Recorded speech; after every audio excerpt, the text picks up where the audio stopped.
Hey everyone, and welcome to the Deep Dive. Today we're plunging pretty much headfirst into the landscape of everyday English conversations. We've pulled together insights from a really great beginner's guide, daily English conversations, and also sifted through, a bunch of real-world dialogue snippets. Our mission, well, it's to pull out the most important bits, the nuggets of knowledge, giving you a shortcut to feeling, well, genuinely confident in common English interactions, whether that's for practical stuff or just, building connections with people. Exactly. And it's not just about memorizing phrases, is it? It's more about understanding the social context, the why behind what we say. That deeper grasp is, I think, absolutely crucial for communicating well. It lets you adapt, engage naturally, not just sort of recite lines. Right, adapt and engage. Okay, so let's unpack this starting where most interactions begin, right? Building connections. It's all about kicking things off and wrapping them up smoothly. Like when you're introducing yourself, my name is Maria is correct, sure, but what you'll probably hear most often is, hi, I'm Maria. Yeah, that contraction is everywhere. It really is. It just sounds more, I don't know, natural in conversation, a bit more concise. And then right after that, nice to meet you. Ah, nice to meet you. That's more than just being polite, isn't it? It's like your verbal handshake. It sets a positive vibe immediately, signals you're open, respectful. It kind of melts the initial awkwardness. And then a very common follow-up is, where are you from? Definitely. It's a classic way to, find common ground, maybe. Yeah. Get the other person talking about themselves a bit. Exactly. It opens the door. So introduction's done. You might then slide into a bit of small talk. A classic, especially if you haven't seen someone for a bit, is, how was your day? Just a friendly check-in. And if the answer is not bad, well, that usually means okay or fine. Sometimes even pretty good, actually. It's a bit of an understatement often. And you notice how the past tense just comes in naturally, like in that source example. I went to the gym. Simple past, yeah. And speaking of casual, if you're on the phone or just with friends, what's up is a really common stand-in for how are you? Oh, yeah. What's up? It's interesting because it's often less of a real question asking for details and more just a quick, informal, hey, like when John used it calling Sarah in one of those dialogues we looked at. Yeah. It's all about the context, you see. Context is key. Okay, and then ending the chat. Polite goodbyes are important. Things like, it was nice talking to you, or take care, see you soon. They just leave things on a nice positive note. They do. They signal the end politely. So getting these beginnings and endings right, it's really the foundation, isn't it? It frames the whole interaction, signals respect and openness. Absolutely. Stepping back, understanding these basic exchanges means you're not just like reciting English, you're actually participating in the social flow of it. It gives you that confidence to start, engage, and then, well, leave gracefully. And once you've got those social steps down, you'll definitely need to handle, well, the practical side of daily life. Let's dive into those situations where clear English is just essential for getting things done. So imagine you at a cafe. You'd probably say, I'd like a cappuccino, please. Yeah. Then maybe the barista asks, small or large, and tells you the price, like that's $3.50. And that I'd like. Yeah. It's not just polite. It's a subtle thing English speakers do. It shows desire without sounding demanding. It's softer than I want, which can sometimes feel a bit, abrupt. I'd like frames it as a preference, makes the whole thing smoother, more cooperative. It's a great example of how politeness works in English, often through indirectness. That's a great point, indirectness, right? Okay, moving to shopping. Clothes, groceries, whatever. Excuse me, is your go-to phrase when you need help. Absolutely essential. You might ask, excuse me, where can I find jeans? Or maybe, do you have this in medium? In a grocery store, excuse me, where can I find the milk? And, oh, that word, aisle, pronounced I. Yes, the silent C's. It trips people up. It really does. But, excuse me, is so useful, isn't it? Polite questions, apologizing if you bump someone, just getting attention. And where can I find is just direct, efficient, no beating around the bush. Definitely. Okay, health stuff. Hopefully not too often, but at the doctor's office you'll use I have to describe symptoms like I have a sore throat and a fever. Clear description. And the doctor will likely ask, how long have you had it?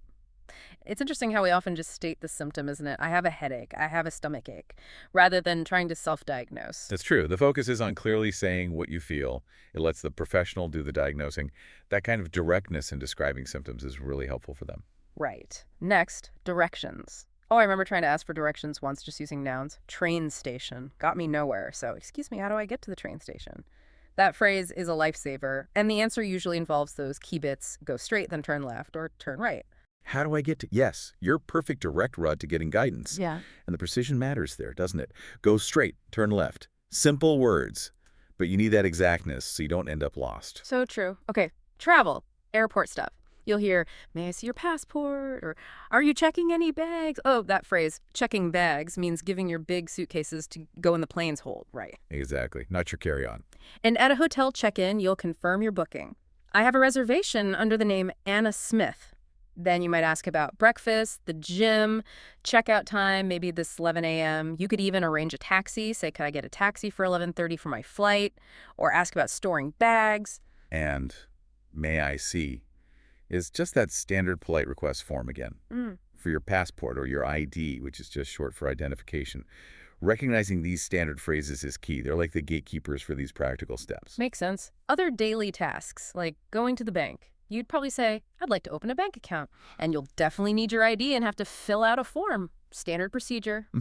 Forms are common. And at a restaurant, ordering often uses, I'll have. Like, I'll have the chicken and rice. Or simply, just water, please. Yeah. Then asking for the check, I'd like to have the bill, please. And maybe asking if they take credit cards. Yep. I'll have is standard for ordering. Polite and clear. It's interesting. Can I get is also really common, maybe slightly more informal. But I'll have feels quite decisive sometimes. Confident. A subtle difference, maybe. Right, subtle differences. So yeah, these phrases are basically your toolkit, aren't they, for managing all these daily tasks and getting around. They really empower you to navigate things on your own. That's a key takeaway, I think. How these seemingly simple bits of language build up to real practical independence. They are literally the keys to unlocking daily life in an English-speaking place. Okay, so moving beyond just getting things done, let's explore how English helps with teamwork, asking for help, and solving everyday problems.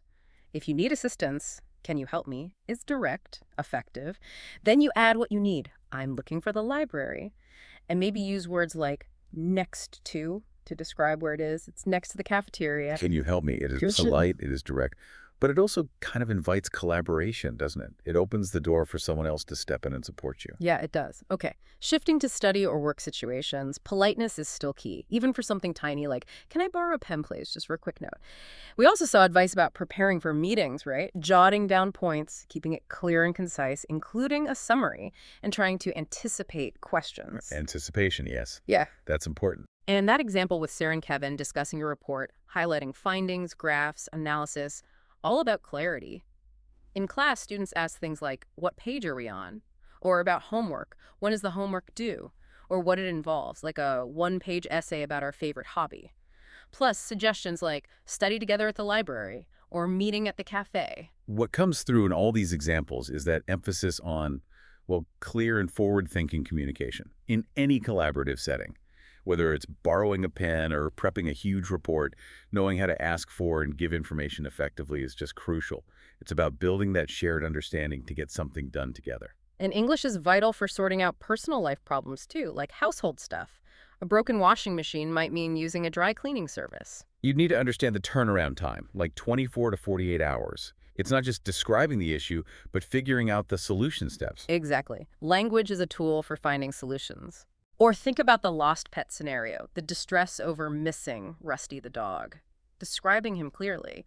4 years old, brown with white spots, collar details, and the actions taken.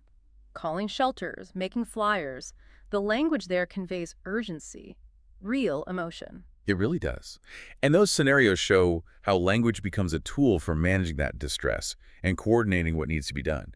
It's fascinating how specific details, Rusty's markings, his age, are crucial parts of the problem-solving process. Definitely. We even heard that family discussion about getting a dog, weighing the responsibilities, walk, feed, wash, play against the mother's fear from a past bite, which led to the idea of maybe training a puppy. That shows language being used for negotiation, addressing fears. Real family dynamics playing out through conversation. And that tougher one, rehoming Buster the pug because of the son's allergies, the sneezing, the rash.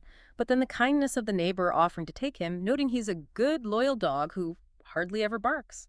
These examples really underscore how practical language skills are just vital for navigating life's unexpected turns, the challenges, the emotional stuff. These aren't just information exchanges. They're about cooperating, showing empathy, and finding real solutions, often in pretty sensitive situations. Okay, finally, let's look at conversations that reveal more about us personally. Interests, preferences, daily routines, the kind of chat that builds real connection.